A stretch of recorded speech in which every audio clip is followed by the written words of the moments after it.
Kelima terdakwa tragedi Kanjuruhan divonis lebih ringan dari tuntutan jaksa. Tentu saja vonis yang dijatuhkan tidak sebanding dengan harapan keluarga korban. Bagaimana mantan tim pencari fakta tragedi Kanjuruhan menyikapi vonis yang ringan ini? Langsung saja kita berbincang dengan mantan anggota tim pencari fakta tragedi Kanjuruhan, Akmal Marhali. Selamat sore, Bung Akmal. Bung Akmal, selamat sore.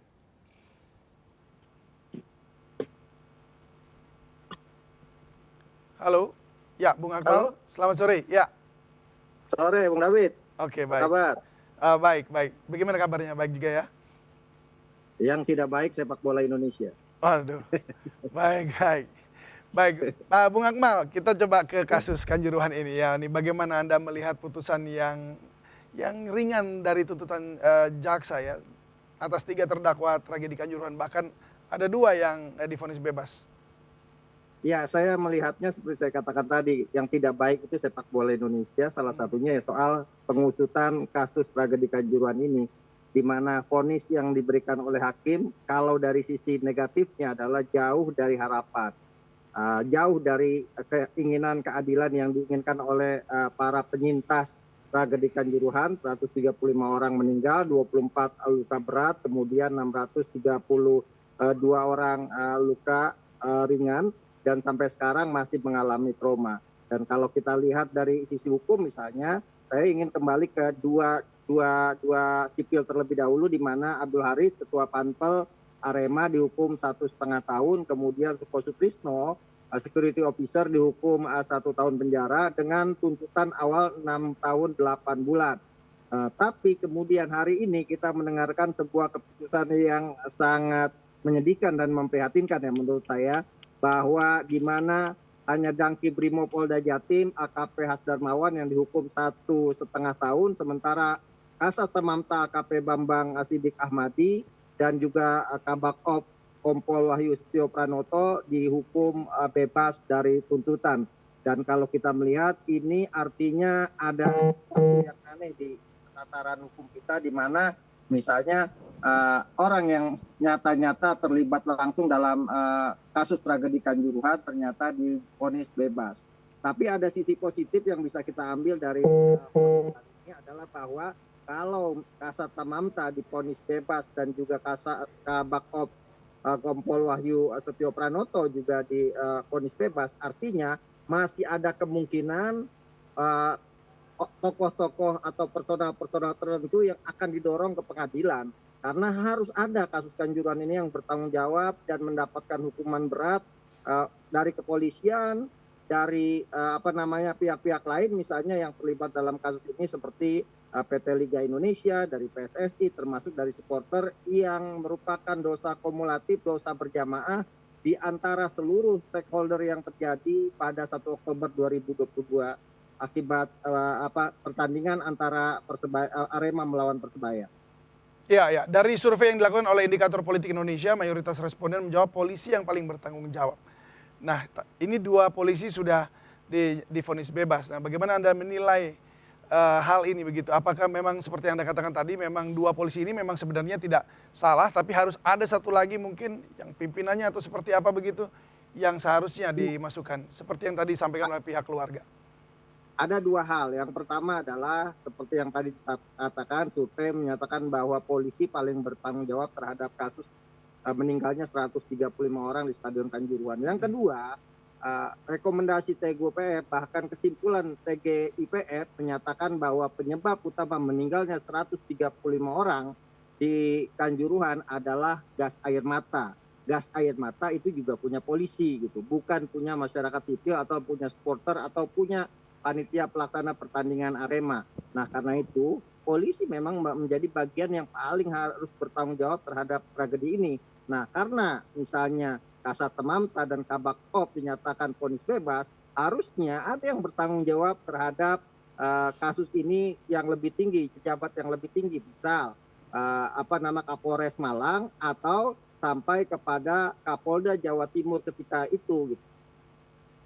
Baik. Nah, apakah fakta yang dihadirkan dalam peristiwa ini sudah sesuai dengan temuan TGIPF pada waktu itu? Artinya memang personil-personil yang atau orang-orang yang seharusnya disidangkan ini adalah seperti yang Anda sebutkan tadi. kalau kita lihat masih banyak yang belum dididik dari kasus Kanjuruhan. Misal, siapa saja orang-orang yang menembakkan gas air mata atau polisi-polisi yang menembakkan gas air mata. Ada 45 gas air mata yang ditembakkan. Masa kemudian yang dihukum hanya Danki Brimo Polda Jatim AKP Hasdarmawan. Kemudian juga ada yang mengeluarkan gas air mata dari gudang dalam kondisi yang sudah expired. Masa yang dihukum hanya AKBP Hasdarmawan. Ini kan tidak adil juga buat AKBP Hasdarmawan dan sangat tidak adil buat masyarakat.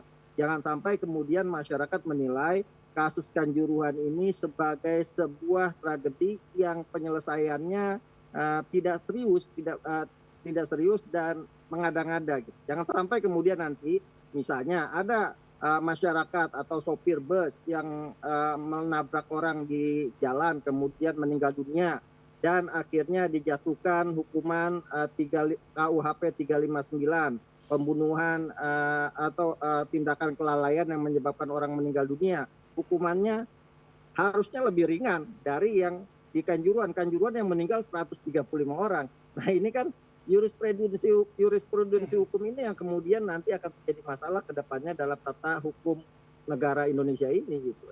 Baik, kalau kita melihat bahwa ini kelihatannya justru orang-orang yang harusnya bertanggung jawab tidak bertanggung jawab. Bahkan TGIPF juga sudah memberikan arahan begitu ya, memberikan rekomendasi. Apakah akan ada lagi mungkin diharapkan tersangka-tersangka baru begitu yang memang harus bertanggung jawab?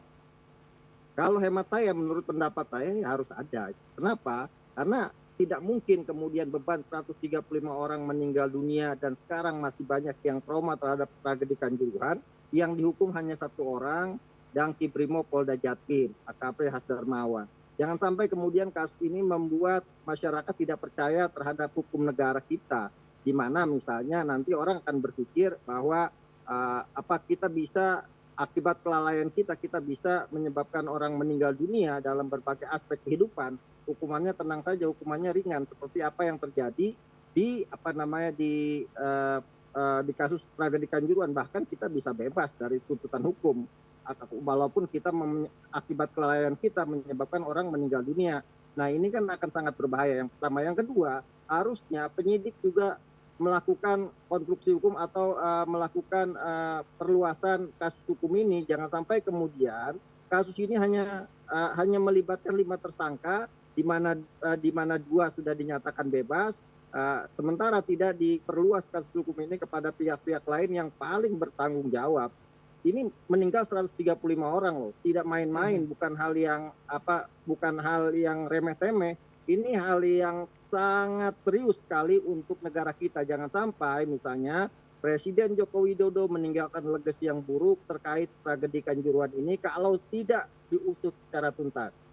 Ya, karena juga TGIPF ini juga dibentuk juga dalam masa pemerintahan Pak Jokowi dan juga diharapkan juga ini boleh rekomendasinya boleh dilaksanakan begitu ya sampai tuntas seperti itu. Dilaksanakan karena ini diputuskan oleh Kepres TGIPF ini dan sudah mengeluarkan rekomendasi. Salah satu rekomendasinya adalah mengusut tuntas kasus ini dan menghukum semua pihak yang terlibat dalam kasus ini yang menyebabkan 135 orang meninggal dunia dan sekitar 700 orang luka-luka untuk kemudian dijatuhkan sanksi secara berat. Itu yang pertama. Yang kedua, kasus ini juga akan menjadi pelajaran buat seluruh stakeholder sepak bola Indonesia ke depan. Jangan sampai kemudian meninggalnya orang di lapangan sepak bola menjadi hal yang biasa. Kalau kemudian hukumannya tidak dijatuhkan dengan berat, maka ada potensi ke depannya orang akan melihat bahwa meninggal orang di lapangan sepak bola itu hal yang biasa. Kenapa? Di Kanjuruhan meninggal 135 orang tidak ada yang dihukum secara berat. Itu yang pertama. Yang kedua, nanti juga akan berimbas kalau tidak diperlebar kasusnya misalnya kepada supporter yang turun ke dalam lapangan, yang melakukan pelemparan flare, yang melakukan invasi, yang melakukan pemukulan, bahkan melakukan pembakaran terhadap kendaraan dan fasilitas umum. Jangan sampai kemudian nanti masyarakat akan menganggap kita boleh membakar mobil polisi, kita boleh kemudian lama-lama sepak bola Indonesia nggak maju-maju jadinya, Bung Akmal ya. Betul, bukan cuma sepak bola Indonesia, ini akan berdampak kepada kehidupan masyarakat sosial bahwa kita fasilitas umum kita bisa merusak fasilitas umum dengan semau kita karena yang melakukan hal itu juga tidak diberikan dampaknya jadi meluas ya. Baik, Betul, terima kasih. apalagi kemudian banyak penyimpangan hukum yang terjadi. Misalnya Betul. masa tidak ada, dinyatakan bahwa tidak melakukan penembakan ke dalam ke arah penonton. Sementara video-video yang kita dapat di video-video Itu sudah amatir beredar misalnya semuanya. semua beredar. Artinya jangan sampai kemudian masyarakat dibohongi oleh para penegak hukum di negeri ini. Ini Ya, bahaya buat masa depan bangsa kita.